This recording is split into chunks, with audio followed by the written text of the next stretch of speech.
नमस्कार, स्वागत है आप सभी का न्यूज 18 राजस्थान पर। मैं हूं आप सबके साथ ऋषिका। शुरू करेंगे 30 मिनट में 33 जिलों की खबरें। जयपुर में नाबालिग लड़की की खरीद फरोख्त और रेप के मामले में पुलिस ने एक बड़ा एक्शन लिया है। पुलिस ने फरार आरोपी विकास राणा को गिरफ्तार कर लिया है। विकास फास्ट फूड का ठेला लगाता है। करीब 1.5 महीने से देह शोषण का वो शिकार हुई पीड़िता ने भागकर अपनी जान बचाई थी और 5 फरवरी को मानक चौक थाने पहुंचकर सारी आपबीती सुनाई। इसके बाद पुलिस ने 24 घंटे के भीतर एक आरोपी विकास को धर दबोचा, जबकि बच्ची को 55,000 रुपए में खरीदने वाली विकास की मां फरार है। लड़की के बयानों के अनुसार 55,000 रुपये में खरीदने की बात सामने आई है। करीबन 2 महीने से उसको झारखंड से यहाँ आया जाना बताया। सर, पुलिस तक कैसे पहुंची ये बच्ची? ये बच्ची यहाँ आने के बाद रोती हुई मिली थी। उसको पूछताछ करने के बाद पकड़ ली। दुष्कर्म का भी आरोप है? उसने एक लड़के पर दुष्कर्म का भी आरोप लगाया है। उसकी भी तलाश जारी है। इमरजेंसी में आने वाले मरीजों के इलाज का खर्च सरकार की ओर से उठाने वाले चिकित्सा मंत्री के बयान के बावजूद राइट टू हेल्थ बिल का विरोध जारी है। जयपुर मेडिकल एसोसिएशन के सचिव डॉक्टर अनुराग शर्मा ने चिकित्सा मंत्री के बयान का स्वागत करते हुए दूसरे मुद्दों पर स्पष्टीकरण की मांग की है। डॉक्टर शर्मा ने कहा कि सरकार को इमरजेंसी में इलाज की परिभाषा तय करनी चाहिए। उन्होंने कहा कि हर अस्पताल और हर डॉक्टर सभी तरह की इमरजेंसी को डील नहीं कर सकते। उन्होंने जिला स्तर पर प्राधिकरण बनाने पर भी ऐतराज जताया है। इमरजेंसी जो शब्द है ये अपने आप में बहुत कॉम्प्लिकेटिंग शब्द होता है। इमरजेंसी शब्द को डिफाइन करना चाहिए कि किस प्रकार की इमरजेंसी, पहली बात।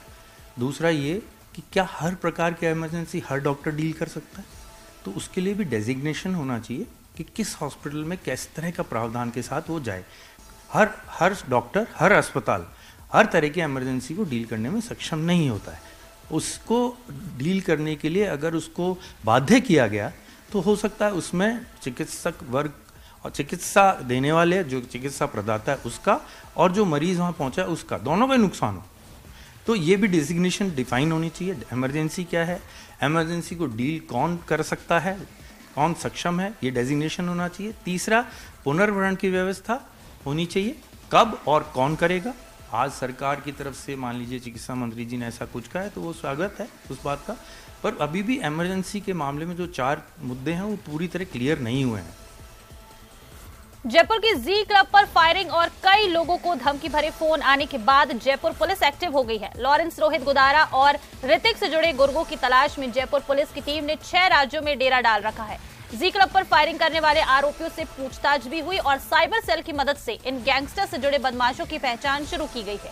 इस ऑपरेशन के लिए जयपुर पुलिस की अलग अलग टीम दिल्ली, पश्चिम बंगाल, मध्य प्रदेश, महाराष्ट्र, मणिपुर और पंजाब भेजी गई है।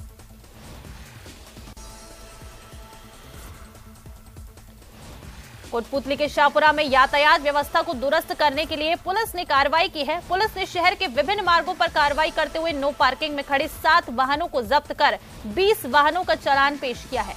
जानकारी के मुताबिक शाहपुरा शहर में यातायात व्यवस्था दुरुस्त करने के लिए प्रशासन की ओर से जगह जगह नो पार्किंग के बोर्ड लगा रखे गए हैं और सवारी वाहनों की पार्किंग के लिए जगह भी निर्धारित कर रखी है।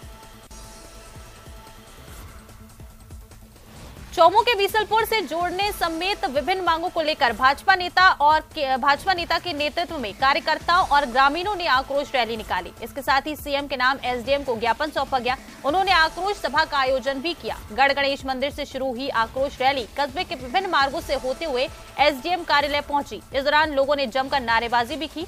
यहां आयोजित सभा में वक्ताओं ने इस बजट सत्र में चौमू में पेयजल संकट दूर करने के लिए क्षेत्र को बीसलपुर से जोड़ने की मांग की है। इसके साथ ही किसानों को खराब फसल का मुआवजा देने की भी मांग की गई।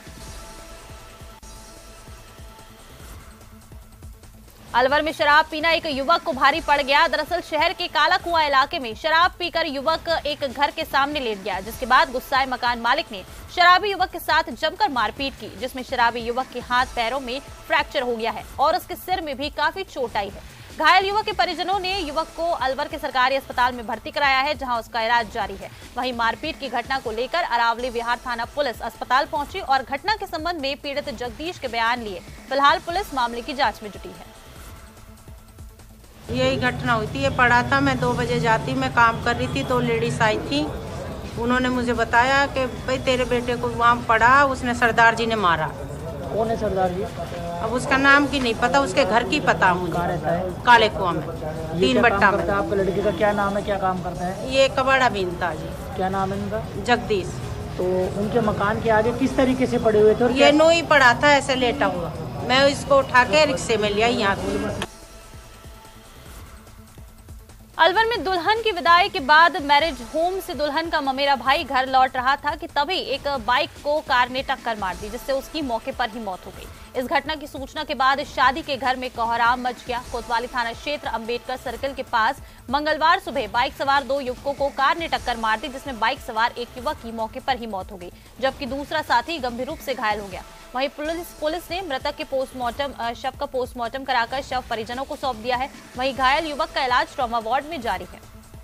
अंबेडकर से जेल चौराहे के बीच में स्टेप बाई स्टेप स्कूल और मोटरसाइकिल सवार युवक पीछे से टक्कर मारने से द्वारा जिसकी मौके पर मृत्यु हुई थी, तो इलाज के लिए लाए थे। पोस्टमार्टम कराया गया है। मृतक का नाम विष्णु जांगड़, पुत्र श्री भावेंद्र कुमार, उम्र 24 साल, निवासी नगर, जिला भरतपुर के रहने वाला। अलवर जिले की केंद्रीय कारागृह जेल के कैंसर पीड़ित ओपन कैदी सुरेंद्र सिंह की मौत हो गई है। बता दें कि सुरेंद्र हत्या के मामले में पिछले 10 साल से अपनी सजा काट रहा था।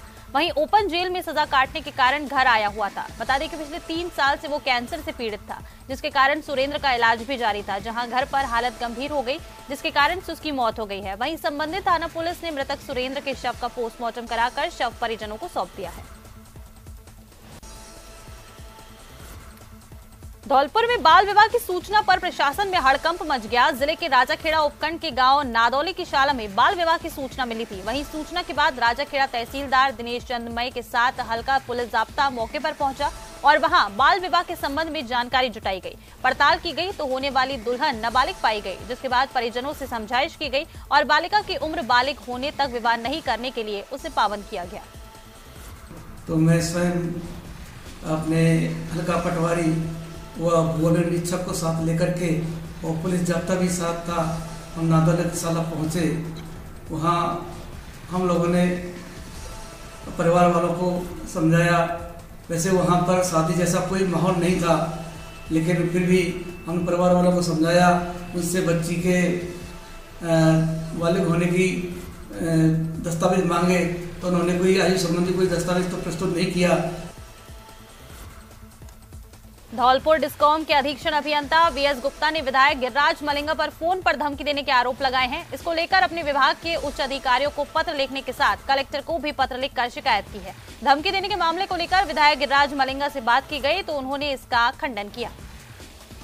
तो सबसे पहले मेरी जो मांग है, पहले नंबर इसकी जांच होनी चाहिए और जांच करके ना वो जांच फिर हमारे सामने अवगत कराई है हमें, और फिर उसकी जो पूछी जाए कि इतने लोगों की क्यों करी, जो 50 और 25 और 10 का जो क्या खेले और 100% का, इसकी वो है कि नहीं सफाई दे दो पहले नंबर। दौसा में किसान खुद अपने खेत में हुए नुकसान का नमूना दिखाने के लिए सरकारी दफ्तरों के चक्कर लगा रहे हैं। दौसा कलेक्ट्रेट में कुछ किसान हाथ में सरसों की पुली लेकर पहुंचे। इस दौरान उन्होंने अफसरों को दिखाया कि उनकी सरसों की फसल पूरी तरह से नष्ट हो चुकी है और इस फसल में 80 से 100 कितने तक का नुकसान हुआ है। किसानों का आरोप है कि गिरदावरी तक रिपोर्ट तैयार करने के लिए राजस्व के अधिकारी और कर्मचारी किसानों के खेतों में नहीं पहुंचे हैं। अफसरों ने अपने चैम्बर में बैठकर ही गिरदावरी की रिपोर्ट सरकार को भेज दी और नुकसान का आकलन भी केवल 15 से 20% ही किया गया।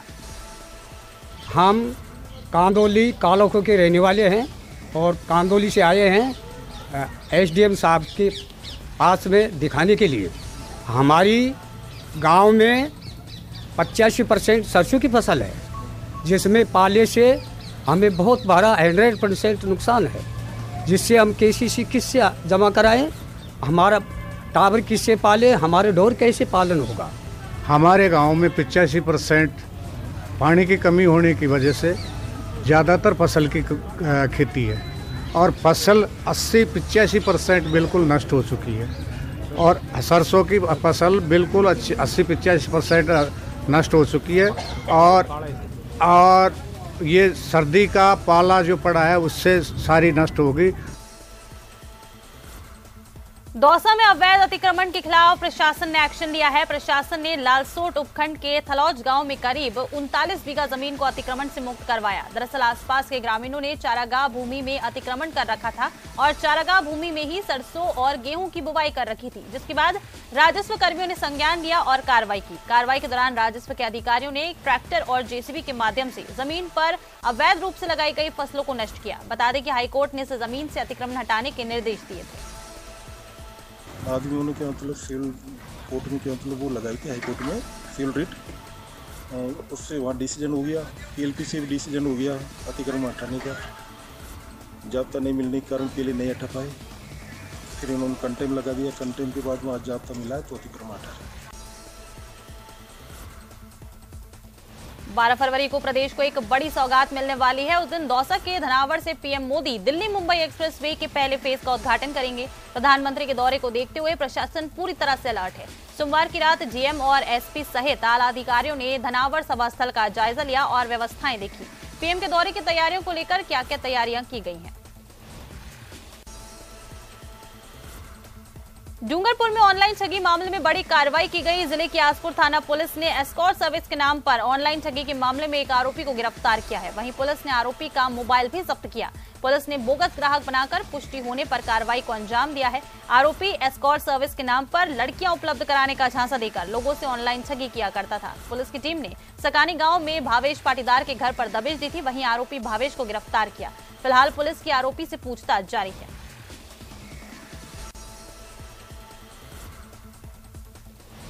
डूंगरपुर जिले के पाटीदार समाज की ओर से चित्री में राजस्थान का पहला और विश्व का 426वां उमिया माता मंदिर का निर्माण किया गया है। वहीं 9 से 11 फरवरी तक उमिया माता मंदिर का प्राण प्रतिष्ठा महोत्सव का आयोजन होगा।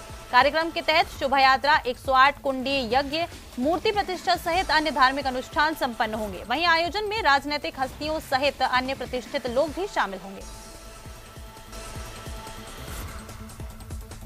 उदयपुर के अंबा माता थाना इलाके में हुई राजू परमार की हत्या के मामले में लंबी जद्दोजहद के बाद समझाइश पूरी हुई और परिजन पोस्टमार्टम के लिए तैयार हो गए। परिजन और विभिन्न संगठनों द्वारा जिला प्रशासन के सामने एक शर्त रखी गई। सभी मांगों के पूरा होने के बाद पोस्टमार्टम की प्रक्रिया शुरू हुई। उसके बाद पुलिस अधिकारी राहत की सांस ले सके। आरोपी ने राजू परमार की सिर में गोली मारकर हत्या की थी। नए अपराधियों का सर्च शुरू किया, उनको पहचान लिया गया। सारी टीम्स उनकी गिरफ्तारी के लिए लग रही हैं और इस दौरान आज सुबह इनकी जो डिमांड थी, जो कई लोग इनके मित्र परिजन जो यहाँ पहुँचे थे मॉर्चरी पर, इनका प्रमुख डिमांड था कि इनकी किसी परिजन को सरकारी नौकरी दी जाए और दूसरी चीज़ थी कि मुलजिमों की तुरंत गिरफ्तारी इंश्योर की जाए। तो वो सारी टीमें लगी हुई हैं मुलजिम गिरफ्तारी के लिए और जहाँ तक उसके संबंध में कलेक्टर साहब ने कोई पत्र राज्य सरकार को भेजा है। तो इस तरह करके अब ये राजी हो गए और पोस्टमार्टम शुरू हो रहा है थोड़ी देर में। उदयपुर के मोती चौहटा इलाके में तेज रफ्तार कार ने एक भिखारी को अपनी चपेट में ले लिया था। कार को करीब 200 फीट तक घसीटने के मामला सामने आया है, जिसमें पुलिस ने दावा किया कि सीसीटीवी फुटेज के आधार पर अब चालकों की तलाश जारी है। बता दें कि एडिशनल एसपी ने बताया कि घटना का वीडियो सामने आने के बाद पुलिस बाजार में लगे सीसीटीवी फुटेज खंगाल रही है, लेकिन अभी तक गाड़ी चिन्हित नहीं हो पाई है। बता दें कि पुलिस ने दावा किया है कि जल्द ही गाड़ी चिन्हित कर ली जाएगी। घंटाघर थाना इलाके में एक्सीडेंट में एक आदमी की मौत हो गई थी, जो कि उस समय सीसीटीवी फुटेज देखने के बाद एक्सीडेंट का मुकदमा दर्ज कर लिया गया था और सीसीटीवी फुटेज देखने के बाद प्रयास किए जा रहे हैं आइडेंटिफाई करने के लिए। एक जो गाड़ी आ रही है उस तरह की गाड़ियों को आइडेंटिफाई करके लगातार सीसीटीवी फुटेज देखकर, टोल वगैरह पर देख कर कौन सी गाड़ी आई है पहचान कर रहे हैं। शीघ्र पहचान हो जाने की उम्मीद है। उदयपुर के भोपालपुरा थाना इलाके के शास्त्री सर्किल में स्थित अलका होटल के समीप सूखे नाले में एक युवक की लाश मिली है। लाश मिलने के बाद क्षेत्र में सनसनी फैल गई। बता दें कि सूचना मिलने पर पुलिस मौके पर पहुंची और नाले के शव को बाहर निकाला गया। पुलिस ने घटनास्थल का निरीक्षण कर शव को एमबी हॉस्पिटल की मॉर्चरी में शिफ्ट कराया है। पुलिस ने बताया कि मृतक की अभी शिनाख्त नहीं हो पाई है, जिसके प्रयास जारी है। करौली के सदर थाना क्षेत्र के राजकीय उच्च माध्यमिक विद्यालय में चोरों ने चोरी की वारदात को अंजाम दिया। चोर यहां से दान पेटी, शिकायत पेटी सहित अन्य सामान चुरा कर ले गए। दान पेटी क्षतिग्रस्त अवस्था में स्कूल से करीब 200 मीटर दूर मिली। स्कूल प्रधानाचार्य ने सदर थाने में शिकायत सौंपी है। वहीं पुलिस ने मामले की जांच शुरू कर दी है। वन विभाग संयुक्त संघर्ष समिति के बैनर तले वन कर्मियों का कार्य बहिष्कार दूसरे दिन भी जारी रहा। कर्मियों ने गदका की चौकी स्थित उप वन संरक्षक कार्यालय का घेराव किया।